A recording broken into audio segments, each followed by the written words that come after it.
Balaji Naik jail నుంచి ఫోన్లో మాట్లాడిన ఆడియో సంభాషణ వైరల్ అయింది.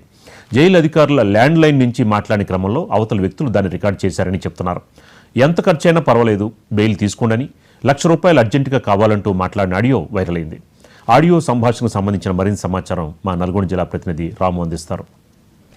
ఆశ చూపి అమాయకుల నుంచి కూడా కోట్లాది రూపాయలు వసూలు చేసినటువంటి బాలాజీ నాయక్ అనే నిందితుడిని ప్రస్తుతం పోలీసులు అదుపులో తీసుకొని రిమాండ్కి తరలించారు. అయితే 11వ తేదీన మీడియా సమావేశంలో బాలాజీ నాయక్ను పోలీసులు అరెస్టు చూపించారు. ఇక 12న నల్గొండ జైలుకు తరలించినటువంటి పరిస్థితి అయితే ఉంది. అయితే 13వ తేదీన ఇద్దరు బ్రదర్స్ అని చెప్పేసి బ్రదర్స్కు కాల్ చేయాలని చెప్పేసి కూడా ఇద్దరికి నరేందర్, రాము అనే వ్యక్తులకు ఇక్కడ ల్యాండ్ లైన్ నుంచి కూడా కాల్ చేసినట్లు కూడా ఇక్కడ ఉన్నటువంటి జైలు సిబ్బంది చెప్తున్నారు. అయితే ల్యాండ్ లైన్ నుంచి ఫోన్ చేసిన తర్వాత ఆ ల్యాండ్ లైన్ నుంచి మాట్లాడుతున్న క్రమంలోనే అవతల ఉన్నటువంటి వ్యక్తులు ఎవరైతే ఉన్నారో ఇద్దరు వ్యక్తులు వాళ్ళల్లో ఎవరో ఒకరు దాన్ని రికార్డ్ చేశారు. ప్రస్తుతం అది సోషల్ మీడియాలో వైరల్గా మారినటువంటి పరిస్థితి ఉంది.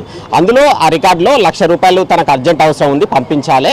అదేవిధంగా ఏజెంట్లకు సంబంధించి ఎవరు కూడా వాళ్ళకు దొరకొద్దు, అంటే అప్పు ఇచ్చిన వారికి ఎవరికైతే వడ్డీకి తీసుకున్న వారు ఎవరైతే ఉంటారో అమాయక ప్రజలు ఉంటారో వారికి ఏజెంట్లు ఎవరు కూడా దొరకొద్దు, జాగ్రత్తగా ఉండాలి, తాను జైల్లో ఉన్న విషయం ఎవరికి చెప్పొద్దంటూ కూడా వారితో మాట్లాడినట్టు చెప్తున్నారు. మొత్తానికి 10 మంది వరకు కూడా పేర్లను ప్రస్తావించారు. వారిలో వద్దిపట్ల సీను, రమావతి సీను, పడామట్ట తండాకు చెందినటువంటి జవహర్ మోతిలాలు, సర్పంచ్ జవహర్ లాలు, పుట్టంగండి నుంచి భీమానాయకు, స్వామి, లక్ష్మణ్, బక్ష, గట్టుమిడి తండా, సోమ్ల, సీను, మొత్తానికి 10 మంది పేర్లు పదే ప్రస్తావించినటువంటి పరిస్థితి అయితే ఉంది. తనకు ₹1,00,000 మాత్రం అర్జెంట్ అవసరం ఉంది, తనకు బెయిల్ అరేంజ్ చేయాలి అని చెప్పేసి కూడా అందులో మాట్లాడినట్లు కూడా తెలుస్తుంది. ఇదంతా కూడా గిరిజనుడు అయినటువంటి బాలాజీ నాయక్ గిరిజన భాషలోనే అవతల ఉన్నటువంటి వ్యక్తులతో మాట్లాడినటువంటి పరిస్థితి అయితే ఉంది. దీనికి సంబంధించి ఇక్కడ జైలు సిబ్బందికి మాట్లాడడం జరిగింది. అయితే వారు మాత్రం ఒకటే చెప్తున్నటువంటి పరిస్థితి ఉంది, కేవలం ల్యాండ్ లైన్ నుంచి మాత్రమే మాట్లాడాడు,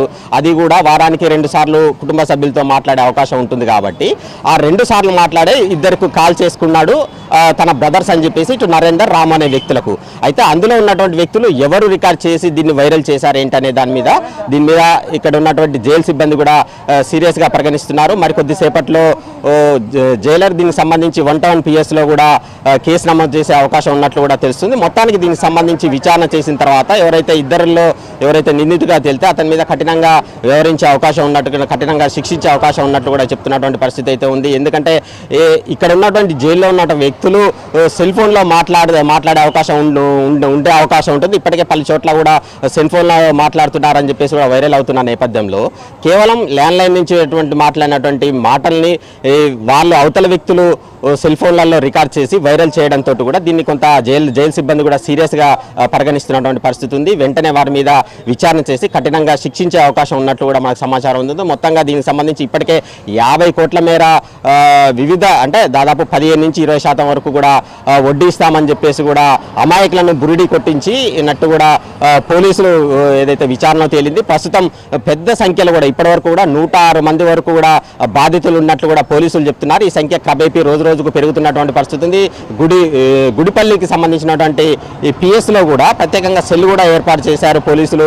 ప్రతి ఒక్కరు కూడా ఇందులో కంప్లైంట్ చేయాలి, తమకు ఏదైతే అన్యాయం జరిగితే ఎంత మొత్తంలో వీరికి వడ్డీకి ఇచ్చారు ఏంటనే దాని మీద కూడా పోలీసులు వారి నుంచి కూడా వివరాలు సేకరిస్తున్నారు. ఓవరాల్గా ప్రస్తుతం పోలీసులు చెప్తున్న వివరాల ప్రకారం 50 కోట్లు ఉంటుందని చెప్తున్నారు. ఇది మరింత పెద్ద మొత్తంలో ఉంటుందని చెప్పేసి కూడా ఒక ప్రచారం అయితే జరుగుతుంది. చుట్టుపక్కల ఉన్నటువంటి తండాలు ఏవైతే ఉంటాయో వాటి నుంచి కూడా అమాయకుల నుంచి పెద్ద మొత్తంలో కూడా డబ్బులు సేకరించారు. ఏదైతే ప్రస్తుతం బాలాజీ నాయక్ మాట్లాడినటువంటి ఆడియో వైరల్ కావడంతో కూడా పోలీసులు కూడా అలర్ట్ అయినటువంటి పరిస్థితి ఉంది. ఎవరు 10 మంది ఎవరు ఏంటి అనే దాని మీద కూడా విచారణ చేస్తున్నటువంటి పరిస్థితి అయితే ఉంది. దీని మీద కేసు నమోదు చేసుకొని దర్యాప్తు చేసి ఎవరైతే ఇది ఆడియో వైరల్ చేసినటువంటి, అంటే ల్యాండ్ లైన్ నుంచి మాట్లాడినటువంటి సంభాషణను వైరల్ చేసి ఇట్లా సెల్ ఫోన్ల నుంచి మాట్లాడినట్టు కూడా వైరల్ చేసినటువంటి పరిస్థితి ఉందో దీని మీద కొంత కఠినంగా వ్యవహరించే అవకాశాలు కనిపిస్తూ ఉన్నాయి. మొత్తంగా ప్రస్తుతం అయితే 14 రోజుల రిమాండ్లో బాలాజీ నాయక్ ఉన్నటువంటి పరిస్థితి అయితే ఉంది.